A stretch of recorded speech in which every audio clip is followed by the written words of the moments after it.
Hello students, in today's video I'm going to give you brief introduction about Python programming language. So before beginning our class, let us try to understand what actually a programming language is. Because I'm going to make these videos to all the students who are from technical background, they can understand easily. But I want to make these videos even for non-technical students. So I'm going to give you the basic knowledge also. So first let us understand what is a programming language. Okay, I'll try to explain you in a practical way, right? So we are humans and we communicate with each other with the help of so-called languages like English, Hindi, Telugu and so on. So these languages are helping humans like us to communicate with each other, right? In the same way, when we want to communicate with computer, again it doesn't mean that I'm going to talk with the computer. Okay, communicate in the sense giving some instructions to the computer in the form of a code in order to develop some software or some applications. Computer only understands programming language, not the language that we speak, right? That is the reason we are trying to learn programming languages so that we can interact with the computer and develop some software or applications according to our requirement. Now, what is a programming language? What actually is there in programming language? Yes, of course, we are going to write some lines of code which a computer can understand. Okay? In order to learn any programming language, some of the examples of programming languages are C, C++, Java and Python obviously and so on. There are more programming languages as well. Okay? To learn any of the programming language, the basic knowledge is we have to learn the syntax. What is the syntax? So simple. In mathematics, in order to solve some sums, we do use formula, right? In the same way, in order to write the code, in order to write the computer programs, we are supposed to follow some set of rules. That is called syntax. Okay, so there are plenty of syntaxes. You have to follow the syntax in order not to get any error. How this happens? Obviously, with more and more practice, you will get used to it, right? So this is a basic knowledge about programming language and as well as syntax. Okay? Yes, myself Shweta and my qualification is MTech Computers. I have a teaching experience of 3 years. I'm here making some videos about Python and I hope these videos definitely helps you out. So now we have a basic knowledge about programming language. Now let us try to understand what is this Python. Why should we learn this Python? And in which areas you can use this Python? And in what way it is different from other programming languages? All these questions you will get answers in this video. Let us try to sort out one after the other, right? So first let us understand what is a Python programming language. It's very simple, okay? Python is a high level programming language. It is dynamic and very easy to code. Okay, what do you mean by easy to code? See, I myself have a knowledge of C, C++ and Java. So I can have a comparison easily. So trust me, based on my knowledge, I'm saying you Python is very easy to code when you compare with C, C++ and all. The syntaxes in C, C++ and Java are difficult to learn, whereas in Python it's something like a normal English language which in non-coding background people also can understand it and learn it easily. Okay, it's a high-level programming language. It's dynamic and very easy to code. This is Python programming language. Now here comes a question like, who have developed this Python? Yes, so the one who developed this Python is Guido van Rossum. Okay, and it's been released in 1991 at Netherlands. He's the person who has introduced that. And this is successor of ABC programming language. Already there was a programming language. This is added some few new features and been introduced as Python. Okay, so this is all about basic knowledge about Python. Now let us try to understand why should I learn Python. And one more question most of the students ask me is, when we have C, C++, Java and Python, why new and new languages are getting emerged? How many languages should I learn? Why this is happening? So I'll try to explain this also with one practical example. Okay, so in our real life, if I ask you a question like, we do have fans, right? We have coolers as well, and then AC also. Why humans are introducing, like, they are inventing new products. Like when we have fan, why we are not stopping? We are introducing AC and coolers, right? So what is the reason? Because that helps us to give you more comfort, right?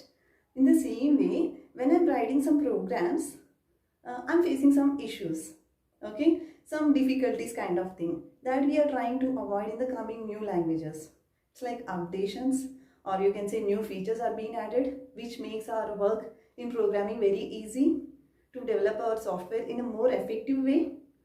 Okay, so don't worry, trust me, these tutorials are going to be very easy. I'm going to give you real-time examples for each and everything, so that makes you to learn and code very easily, right?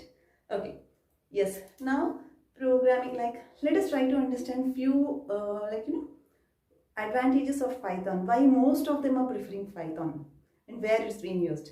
Okay, first let us understand some of the features of Python which are very popular. Okay, first thing I already told you, it's easy to use and readable.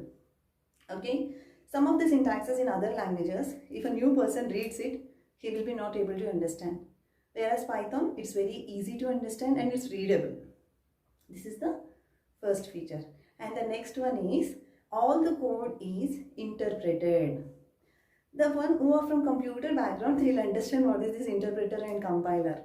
Okay, so in order not to go in deep, in order to not to confuse you, I'll give you a brief idea.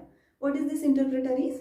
Line by line, each and every line, as soon as you write it, that is being compiled. Line by line compilation is called interpreter. What is compiler? The entire code is compiled, that is called compiler. Then what is the difference? Obviously, interpreter saves your time. As soon as you are typing it, it's being compiled, right? So it saves your time and it's more effective also. So always the code in Python is interpreted. Okay, and the next one is, it is platform independent. What is platform independent? Yes, from the name itself it's so clear, right? Platform is something like an operating system. When I want to use Python, or when I want to write Python programs, I have to install this Python software. Okay, so people, like, some of them will be using Linux, some of them Eclipse, some of them Windows operating system.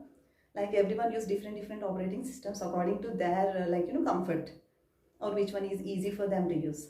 So our Python is platform independent. You can download and use on any platform, on any operating system. Okay, it is portable, it is also robust. Okay, so these are the major advantages of Python. Okay, and one more thing, Java is object oriented. The one who are familiar with Java can understand this. That means it supports all the OOPS concepts, right?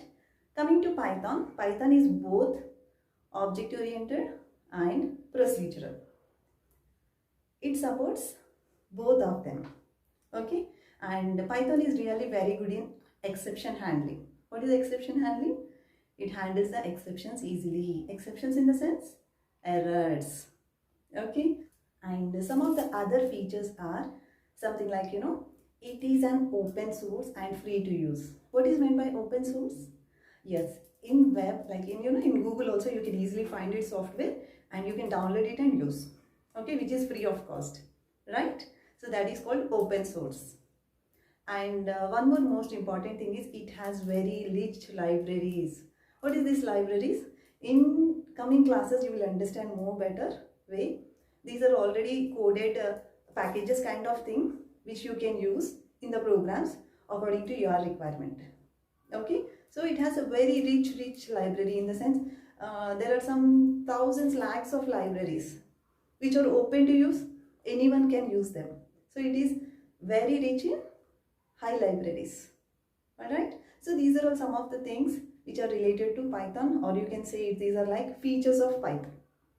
Okay, so now we learned what is a programming language and what is Python. We also try to understand like what are the features of Python. Now let us see where this Python can be used. Now most of them are learning Python, right? not only students, the one like passed out, BTech passed out, the one newly want to go into software field. So in what fields we can use this Python? Okay. First thing is, this is used in web development. Okay. This is also used in designing some games. This is used in image processing. Okay. This is used in data analysis. Okay. This is also used in graphic related field. Okay. These are only few of the things that I'm going to tell you. There are more fields where you can use this Python. Okay. For data analysis, I'll give you a simple example. Right. So let us imagine now I just want to buy some Sony camera. What I'll do? Obviously, I'll just go to Google or I'll type the Sony with whatever the model number, I'll just check it out. Right? Or else I'll just go to Amazon and I'll just check it out. What is the features and all, how it is, and shall I buy or not. I'll go with the reviews and all. So maybe today I'll not buy. I'll think about it. And tomorrow I'm going to search something in my Google or some website. So obviously what happens, when you are using some other website also, parallelly you will get all the ads which are related to Sony. How this is happening? That means already whatever you have used, you have searched for it, right? So that data is being analyzed, and accordingly all the products that is related to your query are obviously displayed, which makes the user to buy it. Right? Not only this, you might have observed while buying your clothes, shoes, electronic gadgets, anything, whatever you buy, the data is analyzed, right? There Python is used. This is only one example I'm going to give you. And yes, so that was a brief idea about Python, right? So now let us have few examples, real-time applications where Python is used. Using Python, they have developed it, right? So some of the examples are something like Instagram, Spotify, Dropbox. Okay, all these apps use Python. Okay, so okay, fine. I'm going to end today's class, and I hope this video was really helpful in understanding what is Python and why should we learn Python. In the next class, I'm going to explain you history of Python. Okay, I'm going to make a playlist of Python soon. If you are interested in learning Python, please do subscribe to our channel, and if you really like the video, please do like it. And thank you so much for watching.